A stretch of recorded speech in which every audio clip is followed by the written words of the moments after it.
It's the Morning Star Drive 117.8. You soaring up with sky, now's the time, don't delay. I'm sitting in my ride and it's time to fly. So let's realign, just listen and fill your mind. Hey guys, how is it going? And welcome to the Morning Star Drive on 117.8. It is Tuesday, August 22nd, and so happy for you joining us. We are ready to start another day together with the Lord. So subscribe to us on YouTube, follow us on SoundCloud, and make sure to support us on Patreon. Today we have an exciting podcast for you. We have Provi in the media, excited about this one, the practical word study, and of course commentaries, updates, and news on what is happening around the world in this history today. All right, everyone, how are you doing? And I hope you guys had an amazing and awesome Monday. It is Tuesday already. We're getting into the meat of the week. If you haven't yet, go ahead, leave a like and comment to build our community. Really happy for everyone joining us every week down the Morning Star Drive. So let's get up and support each other each and every day. So yes, this week's Sunday message, very powerful, big one. Learn from me. Also, be perfect like God. And the last one is, before you say or do anything, make sure you check it or all of it will come upon you. So it's kind of a shocking Sunday message, but I really, really enjoyed it. And if you haven't heard it yet, I did the word study yesterday for the Monday podcast. It's Tuesday, guys. How was your Monday? Just super thankful for everyone that's joining us here today.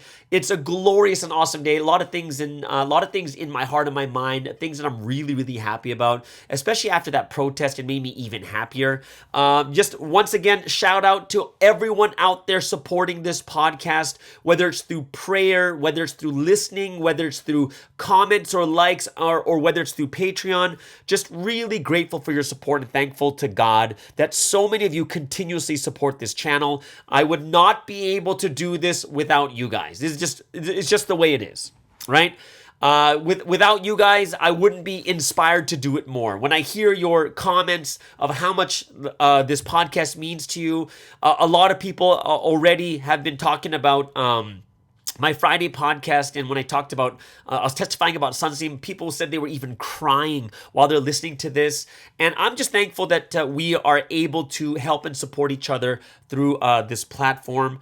If you are inspired, go ahead and click that blue button on the homepage on SoundCloud, or find the link in the description below on Patreon. Patreon is our support site that we have for MSD, and it's really cheap, guys. It's like $3 a month. It's not a day, it's a month, which is cheaper than a latte per month, which I think is a good fair amount. You know what? I sound like a commercial. Have you guys seen those commercials for like kids in Africa? It shows people starving, and then they'll say stuff to you like, for just the price of a cup of coffee a day, you can support this child to live a healthy life. But mine is like, for just the price of half a latte per month, you can support this struggling and starving pastor in Canada. Yeah, I don't know. It just kind of sounds like that. But like I said, I'm super grateful and thankful that we're able to do this. I'm thankful that God has made such websites and platforms like Patreon, where it's crowdfunding, where no one has to pay me, like no one is giving me like $1,000 or even $100 a month, but yet with 100, 200, 500 people donating, they'll be able to support someone full time. So I think that is something I'm super grateful for too. This is what's in my mind right now. Right now, I'm just so happy. It's so good to be in this history, and I really feel like it's a time for us in this history to really rise up in our thoughts, in our actions. It's not a time to shy away, but it's a time to be proud of this history and to testify. And this is just inspiring because of all the news we're hearing from the protests that happened on Sunday. And speaking of testifying, today we will get a testimony from a member in Japan. And guess what they're going to testify about? Tithing. They're going to testify about tithing. And, like I said, I'm sure a lot of you are shocked by the tithing numbers in Providence, and I'm sure it's quite embarrassing too. It's like 35%. And this is the interesting part. So there are people, and the people who are against us are kind of asking for their tithes back. But, these were voluntary tithes. And just listening to that number of 35%, what's cool about that number 35%? Although it's terrible, it shows that it's purely voluntary. that tithing is voluntary. It is so voluntary that we only have 35% that actually give tithes, right? Like if it was forced, don't you think 100% or close to 100% would be paying tithes? But it is so voluntary that we only have 35% that actually pay tithes. And on top of this, like, whenever someone says like, oh, we were brainwashed and we had to do pre-dawn in the mornings, think about it. How many churches do you know have 100% or close to 100% pre-dawn? And the answer is 0. Oh, well, maybe, I'm not sure about 0. But from the ones I've heard and seen, you're not going to see people coming out to pre-dawn in those numbers, right? It's usually probably like 50 to 60% come to pre-dawn, which means that if you don't have we only have 50% coming out to pre-dawn, don't you think that's another sign that is voluntary, right? So this person was really inspired by this week's Sunday message. So they want to testify about tithing and how they were blessed. So I can't wait to hear this one too. And they actually sent me two short testimonies. So I'll play both of them during the word study for today, right? Honestly, there is a power to testimony. There is a massive power to testimony. Like I said, people were DMing me and they were writing in the comments of how they were so moved hearing about Sunseam while he was in Europe, and I testified about that. Someone was in tears listening to it. So all of us, we got to realize the power of testimony is powerful. It is real. So if you are inspired, let's keep sending these testimonies. And I think testimonies of tithing too fits so well with this week's message. And it has to do with my poll question. My poll question is, do you pay tithe? Do you pay tithe? But it kind of goes into sections like, do you pay more than 10%? Do you pay 10%? Do you pay less than 10%? Or you're someone who's going to start paying tithe, or you don't pay tithes. And remember, it's YouTube, it's anonymous. I'm just wondering to see if it's same in the foreign countries as it is in most likely it's like Korea, that's like the biggest one that pays 35% or even less. If that's the average, that means there's some churches that are well below 35% too, right? So it's like I said, I'm shocked that 65% don't pay tithes and offerings, but it's one thing I do want to set straight is I'm not here to tithe shame you guys. You know what I mean? It's like, oh, you're fat shaming, you're tithe shaming, you're this, you're that kind of thing, right? I'm not trying to do that. The reason why I'm so shocked is because it's so low. 35% is super low. Because I was a head leader before, and I understand there are always special circumstances where people can't.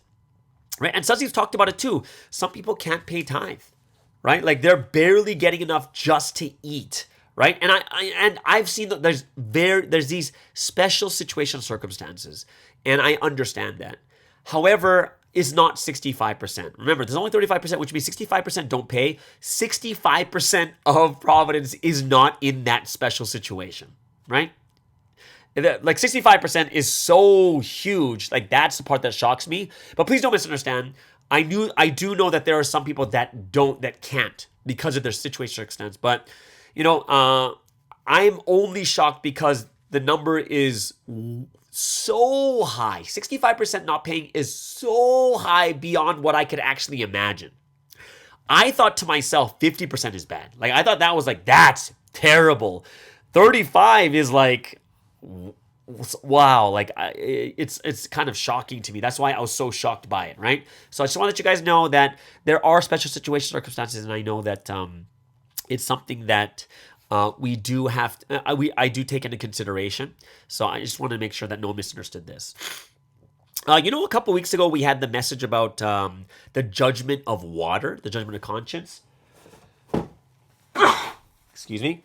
The reason I'm bringing this back up because, I decided to kind of look into the news just to see what's happening. And we learned in that message that the judgment of conscience, judgment especially done by nature, is something that is excessive beyond what's normally experienced. And it's those judgments are there to prick the conscience of the wicked so that they will turn around and repent, right? So here's a couple things that I was reading about, and I was really shocked. This is something that's constantly going on, and we can't forget about that message about the judgment of conscience, right? The judgment of water. So this is one I should have reported last week. There's fires in Hawaii, especially it's in Maui, and already 114 are dead, and still 850 more are on the missing persons list. And they're talking about this one town This entire town of 13,000 residents has been completely destroyed. They have no place to live anymore. And they consider this one of the, like, this is the deadliest wildfire in America since 1918. So this is over 100 years. So this is very, very excessive, right? Also in Canada right now too, there are like massive wildfires in the province I'm living in. It's far away from Vancouver, but you know, on Sunday it was pretty noticeable because it was foggy. You can smell the burnt ash, and while you're driving, you can see the ash on the windows and stuff. So that was quite shocking too. Already in one area, 30,000 people have been evacuated, and another 36,000 are getting ready to evacuate. So that's something that's really crazy too. Over there in California, a hurricane. It's Hurricane Hillary hits California. It's the first tropical storm in 84 years. It broke almost every daily rainfall record. Flooding is happening in California, and some highways are closed because of the flooding and dirt that's all on the highways and such. There's power outages for over 20,000 residents. But what's even crazier is at the same time of Hurricane Hillary, an earthquake happened, 5.1 in the Richter scale. It hit the exact same time as Hurricane Hillary too. So that's another scary thing that people need to, you know, like it should remind people what's going on. And the last one that I was looking at is China. China, which is the second largest economy in the world. So they play a massive role in the world economy. They're in deflation. The prices are not rising, they are dropping, which is also a terrible sign that the economy is not recovering from the pandemic like they said they are, right? And if the economy goes bad in China, this is going to affect the rest of the world too. So this is something we really, really need to pray for. There could be another spiral or like another downfall in the stocks and stuff like that too. So I hope it's something that all of us can really think about too. So yeah, it's pretty scary, like the judgments that are going on right now. Like I'm not even touching upon North Korea firing, like testing missiles, or China doing like war drills around Taiwan and such. That's happening right now too. So yeah, it's things are going on right now, and we really, really need to pray for it. And we really need to pray that, we need to repent for this world too. Like, I don't want to end on that note because that's a little bit too sad. But there is this Canadian professor. His name is Gad Sad. I'm not sure if you guys have heard of him. He's located in Montreal, and he studied and wrote books on happiness, how to become really happy. And he has a bunch. I was listening to his interview, and he has this book on happiness, and it was very, very interesting because there's a bunch of different things that he said were important for the happiness of your life. The first one he said is, if there were two decisions in life that will completely affect your long-term happiness in life, if you could just boil things down to two major decisions that have major ratifications, it is number one is choosing your spouse, and number two is choosing your career. And those two are big, he said. Like, if you were to, like, these things all have a domino effect that affect different parts of your life. If you choose these two things well, then it will significantly impact your happiness. So those are two things right there. Another thing he said that was quite interesting. You know, you've heard the term that opposites attract. So he was kind of saying that if you were to bet, which of these options you take would give you a longer lasting, like a long-term lasting relationship. If the two people in the relationship are opposites attract, or if they are birds of a feather flock together. And which one would you say would lead to longer lasting relationships? And for me, I was just like, opposites attract. I think that's the big one. It's about opposites attract. And he said, studies show that it's actually birds of a feather flock together. When it comes to long-term relationships, people that are more similar will last longer. Now, what does that mean? So to be more specific, is not talking about little personality traits and characters about you. It's talking about the big picture. When it comes to if you share the same values, if you share the same morals, if you share the same religion or thoughts, life goals, life visions, like at this level, at the bigger picture, not the smaller details, if you are similar in these things, you have a much higher chance of having a longer lasting relationship. I actually thought it was going to be opposites attract, but he said, no, it's actually going to be people who are of the same. And that kind of makes sense too, because that's why people in Providence want to marry people in Providence who think the same, who believe in the same thing, believe in the same life philosophies and such, right? And then on top of that, the way that we think should be more similar also too. So I thought that was very, very insightful to hear that too. And then he said the last thing that I thought was the most amazing one. He said that, there's two things, but he said that your happiness is determined 50% by your DNA. And I'm like, what? It's like, yeah, 50% of your happiness is determined at birth. And I was like, really? He's like, yeah, some people have just a positive and sunny disposition in life, and some people have negative, a little bit more neurotic. And that's basically just by how you're born. If you're born with a sunny, positive disposition, then 50% you're going to have a better chance of being happier. So that's 50%. But then he said, that might seem scary. However, you have to look at it in a different way, which means 50% of your happiness is based 50% on your life decisions. It's the things you choose. It's how you think in life. It's how positive you want to be. It's how you look at the terrible things that happen. It's what do you it's the things that you adopt in your life is 50% too. And he said that, yeah, which is a very positive and amazing thing, that how you think and how you believe and the things that you choose to be your religion, the things you choose to be your way of living, the way that you choose your mentality and such will play 50% of it.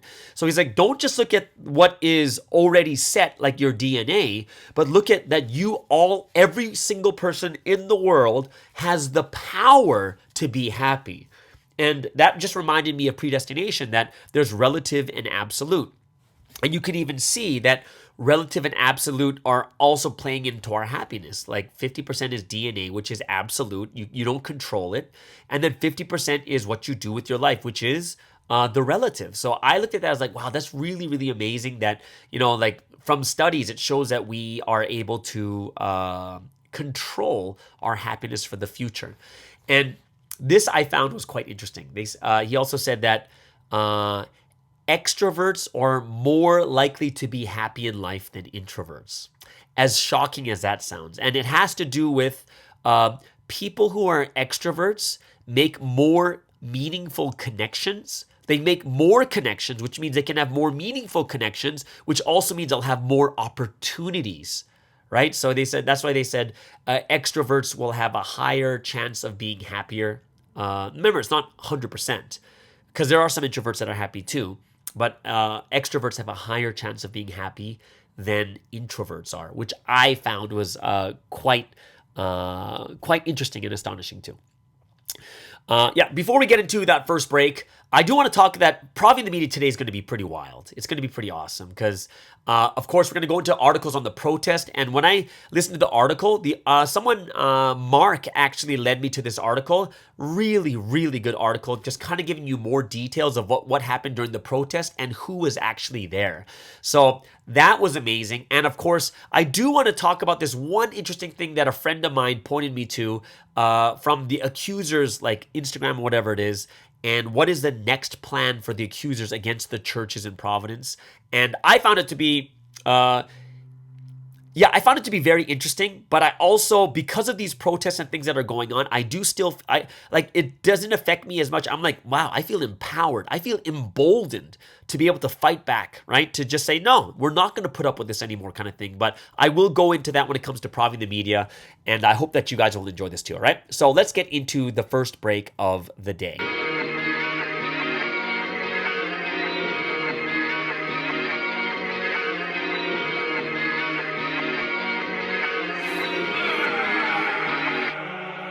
Yeah, rise up to the challenge, armed with the word in action, belt to the truth, fasten, shield of faith in one hand, sword of spirit I'm slaying, no mercy I'm praying, everyone thinks I lost, but now I'm turning Super Saiyan, I gotta be new, gotta be great, I only gotta win this thing, fixing mistakes, fix who I am, all I wanna do is change, Gotta be brave, gotta be tough, no more time for delaying. It's just training, all those times of pain. Off, pushing my limits, only with God. I'm trying to be better, I'm trying to feel God. Enemies watching, they want you to fall, but you have to be better, you have to give it your all. Every day I make myself, but I know it's not easy. This is the life I chose and I know my spirit's breathing. The battle has only begun and I may take damage, but if I fall, all I know how to do one thing. Rise up to the challenge, armed with the word in action. Belt to the truth, fastened, shield of faith in one hand, sword of the spirit I'm slaying. No mercy, I'm praying. Everyone thinks I lost, but I'm turning Super Saiyan. I'm Goku turning Super Saiyan. I'm charged up, now I'm playing. On the mount like Sinai, I connect with God like Wi-Fi. Receive the word, always praying. Spiritual path where I'm staying.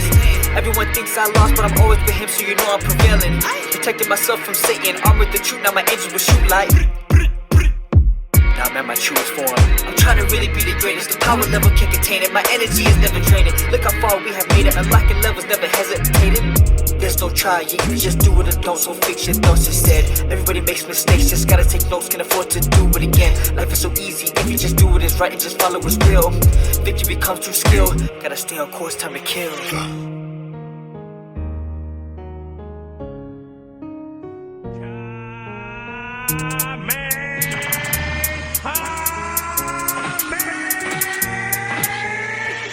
Time to rise and shine, thinking of the past and then forget. God is Lord, by your side, holding your hand, dry your eyes. Trust in Lord every night and day. He'll never let you go, don't fall away. Be bold, be brave, and with all your heart, love the Lord to the end of time. Rise up to the challenge, armed with the word in action. Held to the truth, fastened, shield of faith in one hand, sword of the spirit I'm slaying. No mercy, I'm praying. Everyone thinks I lost, but I'm turning Super Saiyan. All right, so let's get into today's word study. And every Tuesday we do have the practical word study. And I do think, especially with this week's message, there are some, like a lot of easy practical things that we can do. And I think the first one, which is probably the easiest, is tithing, right? But I think there's a great question that came out on YouTube from Karen, and she gave a great question too. And I think this is a question that we should be asked, right? And it's about how do we convince people to give tithes? And especially when it comes to like us being in faith, one of the things, like the only reason I brought up rent and Wi-Fi, because that's purely from a physical sense for someone who is very, very physical, right? And like I said, yeah, there's a lot of things that need to be paid for. There are lots of things that need to be paid for, and I only named a few of them, right? But there's lots of things that need to be paid for. People do need to save up money if they're going to buy a church. They do need to save up money if they're, for fixing the church or renovations. All these different things, money needs to be saved too. But I think that shouldn't be the reason to convince someone to pay tithe, right? And that's why I want to go a little bit deeper into the tithing itself. Okay, now, of course, yeah, it's shocking that only 35% of people pay tithe. And I do think it's something that definitely needs to change. But the one thing that people need to get out of there, I don't want people to feel, is like church is about money, right? Like, I don't think people should be thinking that church is about money.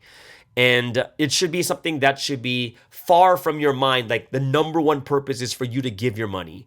And I would say that if you don't want to feel that way, we don't give a tithing sermon every single week. That's what happens in the former faith. There's a person that gives a sermon for tithing every single week. Providence is totally not in that area, right? But if I were to start talking about how important tithe is, I would say that there's like 3 or 4 things that we have to kind of put in mind. And these are all spiritual things, because we are people at church. We are spiritual beings. We should be looking at things from a very spiritual perspective, right? The only reason, like I said, the only reason I brought up the rent and all those other different things you have to pay for is purely for people who are not spiritual, right? Like, even if you're like, oh, I don't need to pay, well, at least pay for the rent and pay for this, and this. You're using it, right? And one thing Karen did bring up is like, well, only, a few people can pay tithing, and that would pay for the rent anyways. But that's not the point, right? That shouldn't be the point for it, because Even let's just say that there's 100 people in the church and 3 people pay tithe, and that those 3 people are enough to pay the rent. Does that mean 97 people don't pay tithe? That's like, no, because everyone is still using it. It shouldn't be you're relying on everyone else to pay for you. That doesn't make sense either. But that's only coming from the very physical perspective. And I want to talk more about the spiritual. As people who truly believe in God, we believe in this history. We believe in Jesus. We believe in the one that is sent. We're not only just believing in them, it comes with believing the Bible, that everything was created by God, that God will take care of the ones that trust in him, that believe in him, that love him. And we do testify that God does all these different things for us also, right? And I would say that if there's 3 or 4 things that I would point out that would show you the importance of tithing, number 1 is, I would say tithing is an example of you showing your trust in God. That, yeah, I'm going to give you my money, but I trust in you. That even though I might not have enough to pay for this, or this, I trust that God, you'll take care of it. Why? Because I trust in God. That if I give this, that is my sign that I trust God, right? By giving my tithe. I trust you, God, and I give you my tithe, and this is what you said, and I will trust, and I will believe even more. Right? The second thing I would say that it has to do with tithing has to do with the thanksgiving. Why are we giving tithing and offerings? Because we're so thankful that God gives us life every day, that God created us, that God sent his son, that God sent the Lord's second coming, that we are in this history, that God has saved our lives many times, that God has blessed us so many times. That's one of the things in the message is, like, oh, you want your offering back? Then how about you pay for all the blessings that I gave you, right? Part of the second thing that I would say is a big important part of tithing is thanksgiving. I'm giving this not because, well, we need to pay the rent. Well, rent's paid, so I don't need to give tithe. No, it shouldn't be like that. It's more of, I give thanks to you. That's between you and me, God, right? I give thanks to you. I'm so thankful to you. And I don't know what I can do, but I'm going to give you this, right? So another thing is thanksgiving for everything God has done for you, all the blessings, the times he's helped you, the times he's saved your life, being in this history, being saved spiritually, being in the rapture. These are things you should be thankful for, right? And we do it through tithing also. A third thing that I think would be important would be obedience, right? And this has to do with love, because John 14:15 says, if you love me, you will obey my commands. And one of the commands that God gives is the tithe. Right? It's part of obedience. It's part of love. Because I love you, God, I will do what you want. And because God loves us, God will do the things that we want and we request too. It's part of obedience, being obedient to God, being in love with God to obey. And I think this is the final reason I think that what tithing shows is your priority. Right? That you're, like, hey, God, you're number 1 in my life. You're even above money. Yeah, you know what? Yeah, I make this much money. Wow, like some people will put money above God because, like, oh my gosh, I make $1 million. I got to give 100,000 to God. Wow, that's such a large amount of money. I could buy another house. I could buy another car. Oh God, no, it's showing that my priority is that money is not above God. God, this is yours. I give this to you. Right? My priority is you. You are number 1 above all things, right? Above all powers, above all things, right? So I think those are like 4 things that I would look at and say, yeah, this is one of those ways that we honor God. It gives glory to God through our tithing and our offerings. We honor God for providing for us every day. We honor God for protecting us. We honor God and say, I give thanks to you because you gave this to us. I trust that, yes, you will take care of me. So I give this to you. And, I put you as my number 1 priority in my life, right? And this is for people who have faith, and that's people inside Providence. We really believe that God created us.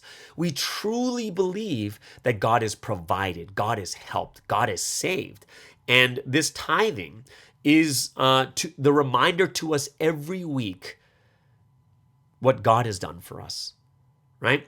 And I think that's something that we have to take into consideration even more. The spiritual aspect of tithing, not just the physical.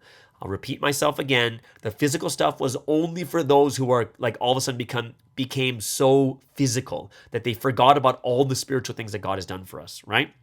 Like I've seen people who have thanked God so deeply for getting them a new job or helping them not to get fired or whatever it is. Like even that in itself, would be something that you could give tithing and offering for. Like, oh, I'm so thankful. God, you provided me with this. You know what? I still give you my tithe because I know in the future, if it's not enough, you'll provide even more. Right? And I can attest in my life too that there's never been a point where I have not had enough.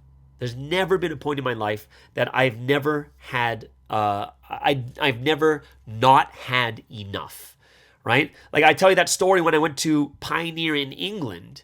I was supported for 3 months, and during that time of 3 months, I was like, I had enough money to let me live for 3 months, but after the 3 months, how did I survive, right? And what did God do? God inspired someone else in the church to support me so that I can continue to do missions work, right? So I'm super thankful about that, right? So, and if we were to talk a little bit more deeply, if we were to think about this very deeply, if God could, if he wanted to, ask for 100%. Why? Because he gave us everything.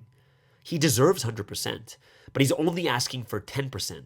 And another way to look at it, Sunseam says, is God is giving you 90% because he deserves everything, right? And, and the interesting thing is just us giving the tithing to God, God blesses us even more, right? And when Sunseam talks about tithing, if you hear Sunseam's older sermons on tithing, Sunseam said that 10% is for servants.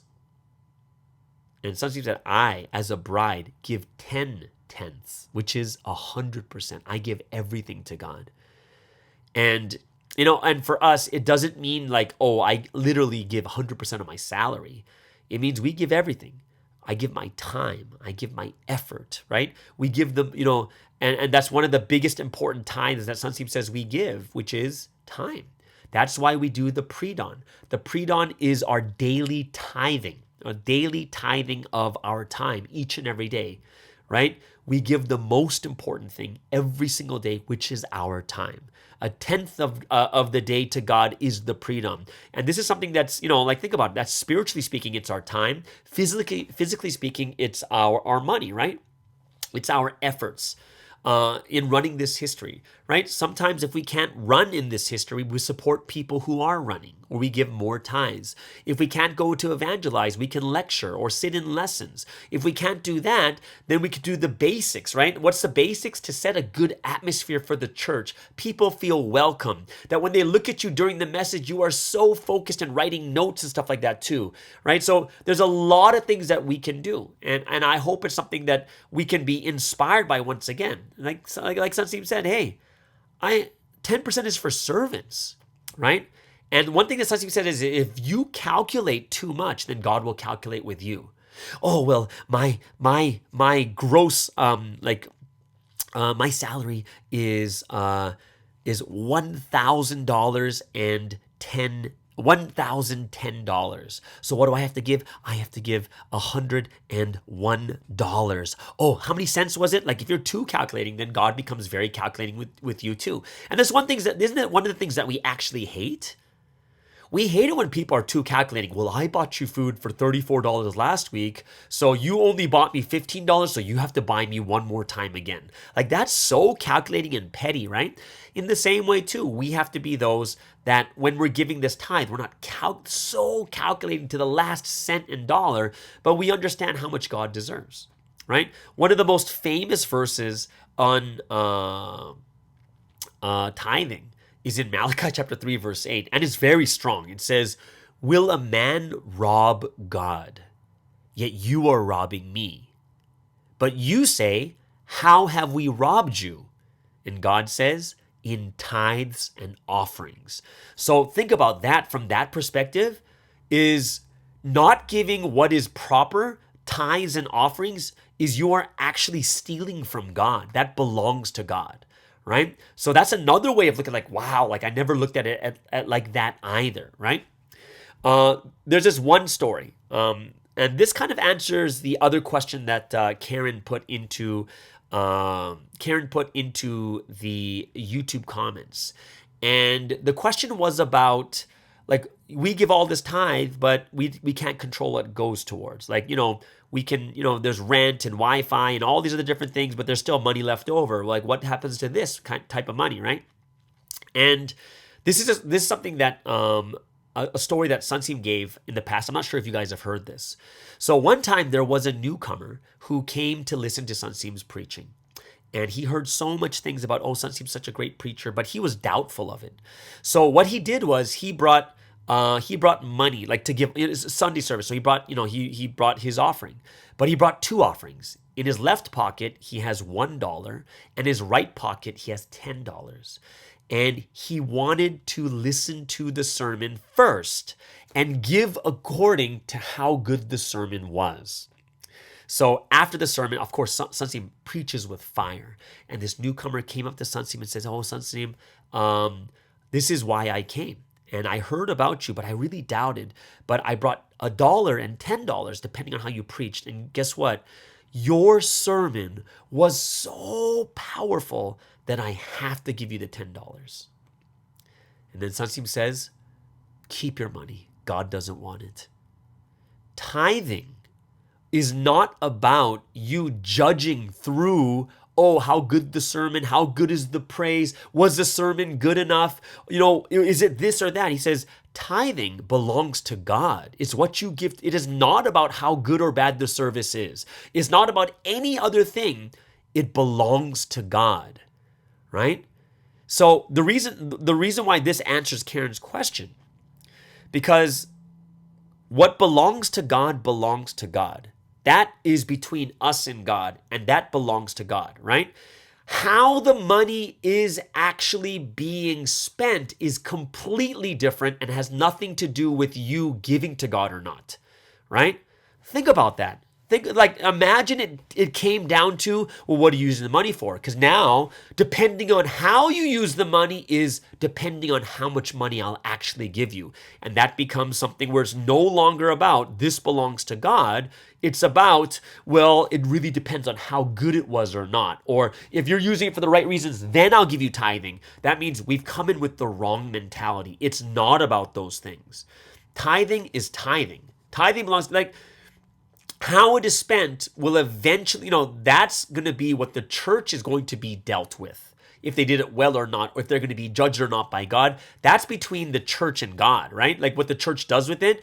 And yeah, that's something where even in the message, Sunseem says that the church should be a little bit, not everything can be transparent of what you spend it on, but there should be transparency with the money that's money that's in the church, like what it's being spent on or whatever else like that, right? However, that shouldn't be changing the way you tithe. That belongs to God. And that will be taken, however the church uses that tithe is not going to change the value of the tithe that you gave. If the tithe is gave with a clear conscience, with a pure heart that truly wants to give thanksgiving, that truly loves God, that's done. And that is taken up to God. How it's spent is a completely different matter, and it shouldn't be the thing that sits there and wait, that's going to change. I'm not going to give 10% anymore, or I'm not going to give my tithing anymore. It shouldn't be like that, right? Yes, eventually, if it's misused, it should be talked about in the church, and the leadership should be, there should be a talk with the leadership and stuff. But ultimately, it should have nothing to do with how much you give for your tithe. Tithe is tithe. Tithe belongs to God. It has nothing to do with the other, right? So that is something that that I really, really like that story that Sunseem gave a long time ago, because that really answers the question much more powerfully for us. We're like, oh yeah, that makes a lot more sense about how much tithing we actually give to God has nothing to do with how it's spent. Okay? Of course, you can complain about what is spent, but it's not going to be the thing that you shouldn't be gauging your tithe by how the church spends the money, right? Because think about this. What if a church is saving up money for a church, or saving up money for another big purchase or renovation or this or that? There's so many things that can be going out there, right? And if we don't do that, if we start to just pick apart and calculate all those other different things, then we're coming with a lesser heart towards God, right? When we give this tithe. You don't want to have anything hindering your heart when you give your tithe. All right. So that's kind of the thing that I would talk about when it comes to tithing. And I hope it's something that helps you guys out to think a little bit more spiritually than physically about the tithing. Okay. So now is a chance that we have. I'm going to play the testimony from Mako over there in Japan. And I hope that you guys enjoyed this testimony. And then right after her testimony, we'll go into the second break of the day.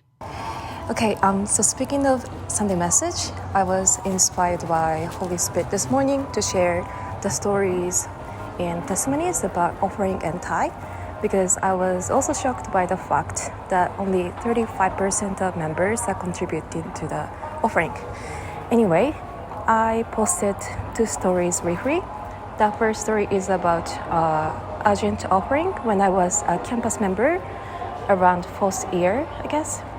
And during that time, I was job hunting before graduation. And also at the same time, my church found a new church building, but we are running short of the money, although Sosenim told us to buy it. So church elders were asking to not only bless family and career members, but campus members as well to contribute to the financial aid for the new church building. And yeah, although I didn't have much money as a campus member, I was inspired and gave as much as I can out of my saving from a part-time job. Then what happened was right after that, I passed job interviews and received acceptance letter from the company, which is Microsoft, where I wanted to work. And the monthly salary for university hired was about 10 times more money than I offered for the new church building. It's monthly salary. And annual salary is more than twice or almost third higher than the average annual salary in Japanese company, because it's foreign American tech company, it pays well. And second story is about Thai condition. Especially during the COVID period, I didn't want to miss or skip to give monthly offering, and sometimes I added Thanksgiving offering as well, because God had been protecting me physically, financially, and spiritually. So when I was around 2nd year or 3rd year in the company, I got promoted twice continuously, which was crazy. My boss said it's unusual in such a very competitive environment. And my annual salary rose about 3 million yen, which is equal to 30,000 US dollar per year. I also received a voucher of the resort hotel so that I used for family trip to show my gratitude to my parents too. Yeah. There are more than that, but yeah, I picked up 2 stories and glad to be able to share with you. Yeah, thanks for listening and have a wonderful day.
Okay, so wonderful testimony by Mako over there in Japan. And it's really powerful when you hear these testimonies of how even her giving the tithe led to so many more blessings in her life too. So I hope it inspires you guys also to know that, yeah, there are real blessings that people are receiving all the time. And it has to just do with just regular tithes, which is a normal thing we should be doing anyways, right? So thank you so much, Mako, once again. And I hope you guys really were inspired by that.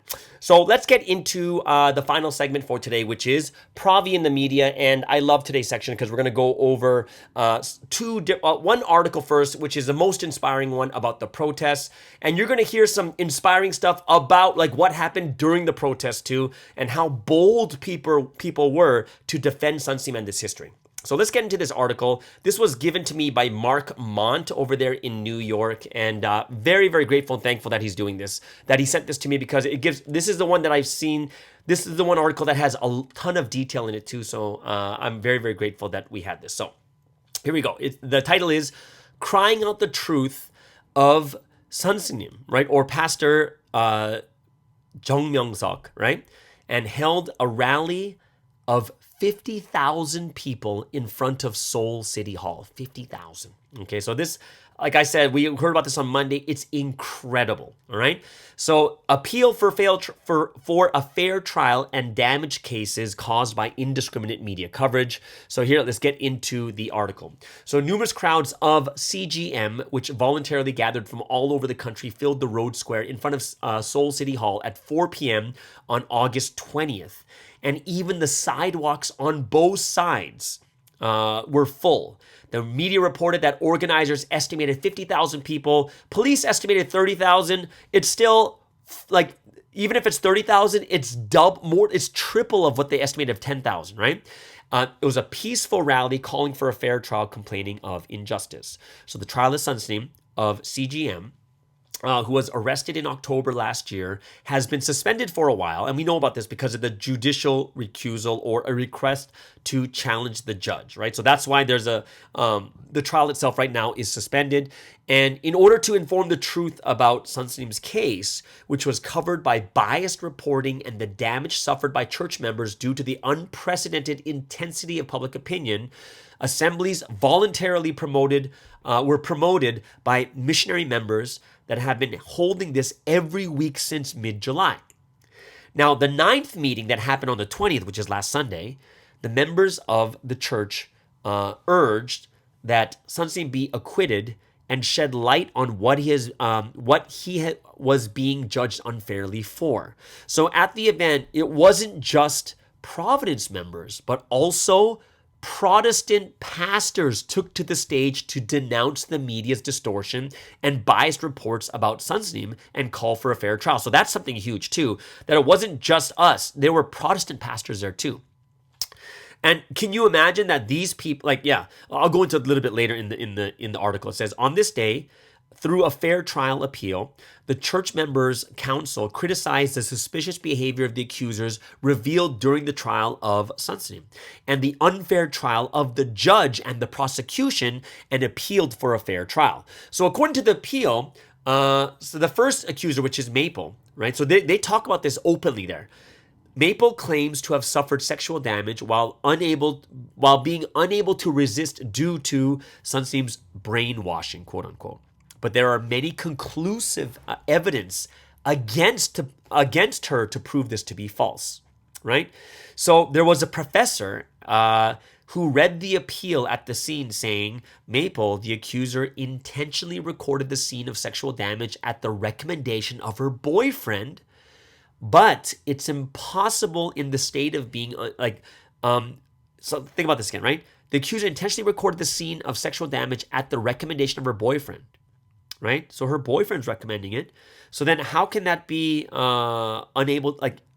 it's impossible for her to unable to resist when she has a boyfriend, right? So during the period, she also wrote in her diary that she imagined hugging and kissing Sunsim every day before he was released from prison, but was disappointed that this did not happen. So there's another proof that this is something that she was actually in love with him. And then there was another Australian complainant, right, that they talked about. Someone else, an artist, who testified against her, said on the stage that this Australian complainant was a person who heard Sunsim's words and decided to change her life anew with Jesus. And by disseminating false accusations against Sunsim, basically irreversibly damaged Sunsim's reputation.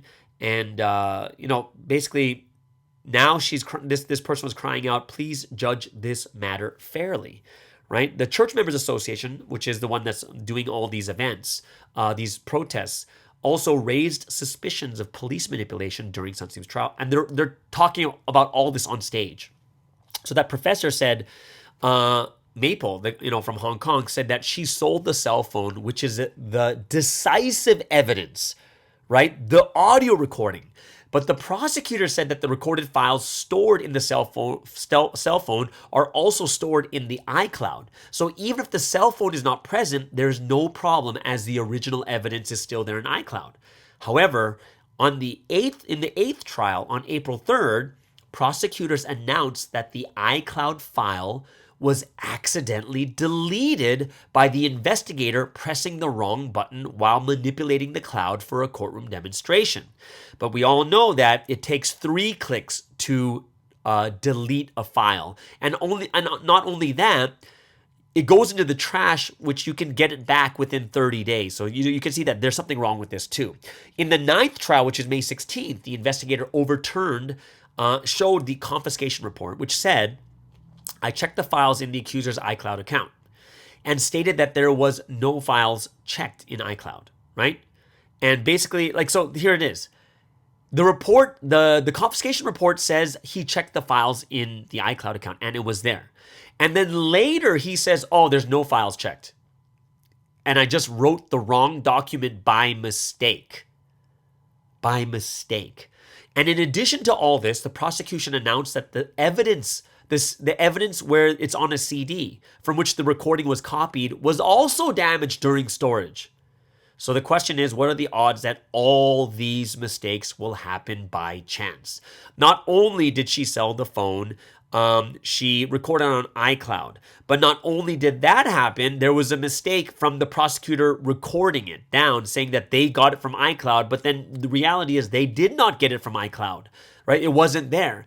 And then on top of it, the CD was destroyed. And then on top, what are the odds of all these mistakes happening to one piece of evidence, which is the single most important piece of evidence for this trial?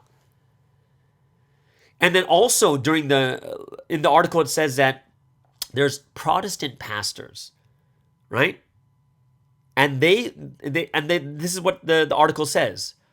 Despite regarding CGM as heretical, the voices of these Protestant pastors and religious leaders defended Sunsim, right? And addition to this,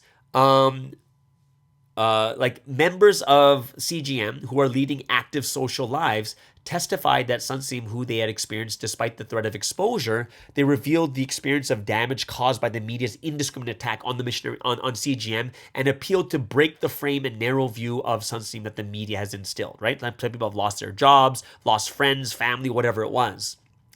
There's like Second Gen that was testifying too, and she was talking about the real people who are the victims is us. We're the real ones that are the victims.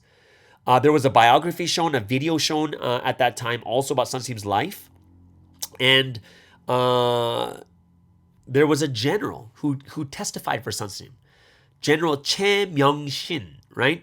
And he's a general, and talked about Sunsim capturing prisoners alive with the spirit of love, right? And he testified about Sunsim, who achieved the victory as a great spiritual leader. There was also another lieutenant, a General Robert Foley, who praised Sunsim as a true hero too in that documentary also. And of course, Sunsim also talked about in that biography that he realized during his 21 years of monastic life in the mountains, praying and reading the Bible, that only spiritual love with God and only Jesus is the Messiah. And that was screened as a video, and the statement was released, and the prayer for the salvation of the country was concluded after that, right? So it's like the organizers also stated in this article that if you look at the past, like look at what happened in 2008, we're undergoing another religious trial and public opinion trial, and Sunstein consistently insists on innocence, and in fact, there is only one-sided claim by the accusers, and there is no direct evidence. And they're saying, I hope it's going to be a fair trial based on the principle of evidence first and presumption of innocence, right? The Netflix documentary, I Am God, portrays all church members who live a true life of faith as fanatics who commit terrorism and advocate for crime. And as a result, church members suffer tremendous damage and appeal for an end to this witch hunt.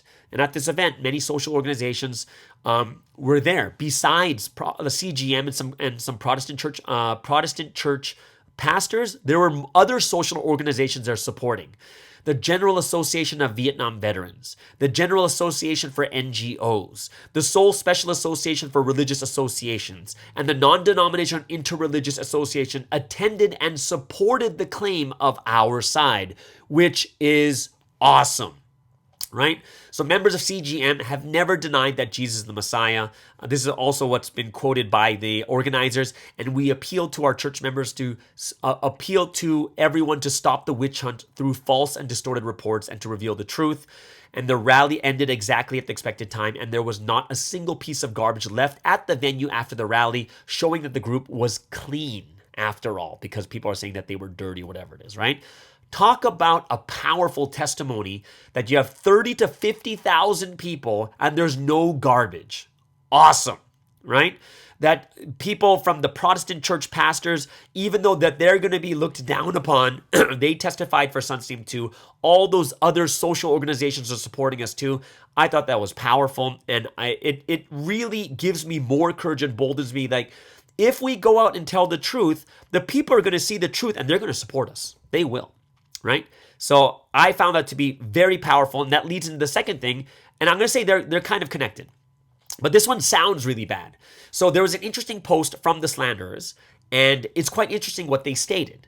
And like they posted on their Instagram that there's going to be these people are going to start suing Provi churches in several different countries around the world.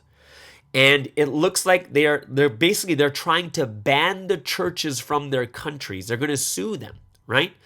And they're basically stating that, hey, we're going to sue you guys so that you guys can never be a church here in this country. And they're going to sue these countries, sue these churches, these churches saying that, oh, you're not a real church. You're just a front for a sex trafficking organization. So it's really ridiculous, right?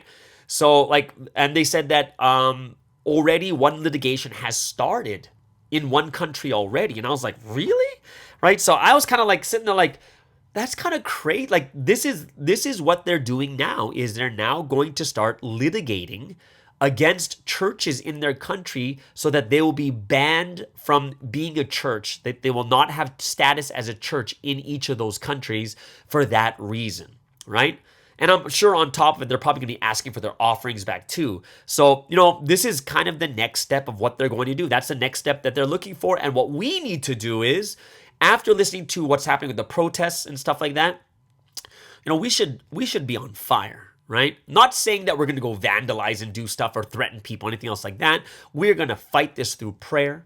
We're going to fight this through prayer. And, if they want to litigate, go to court, let's go to court. Like, I'm down for defending ourselves, right? I'm down for it, right? You want to spend all that money to try this out? Let's do it, right? Because that's how this is how proud I am of this history, and we got to be the ones that testify. Because even like if I look at the church, I'm in Vancouver right now, right? If someone's gonna say to us like, "Oh, you're a total front for sex trafficking organization," I'd be like, has there been anyone in this church who has said they've been sex trafficked? Right? Has there been anyone here? Come to our church services. Yes, the word might be different, but we're a legit church. We own a church building. Like everything there, it's so it's so ridiculous to go this far, but this is how far they're going to go. And this is something that we have to understand is I love how Korea is standing up for themselves. And now that they stand up for themselves and they talk about the truth of what is actually happening, we have real religious and non-religious organizations supporting Korea too, which is the hot spot of where all that public opinion is so swayed, right?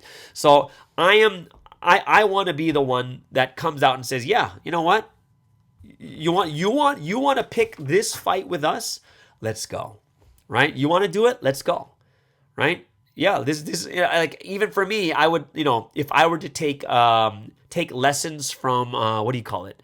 Take lessons from those lawyer shows that I watched. I'd be like, let's countersue. Let's show them let's countersue, right? Like there would be all this stuff that I would look at and say, yeah, like I feel so empowered by what Korea is doing, and they're starting it first, and we got to be the ones that stand up for this history too. So, yeah, if it could be something that sounds like, oh my gosh, they're gonna start suing the churches in different countries and stuff.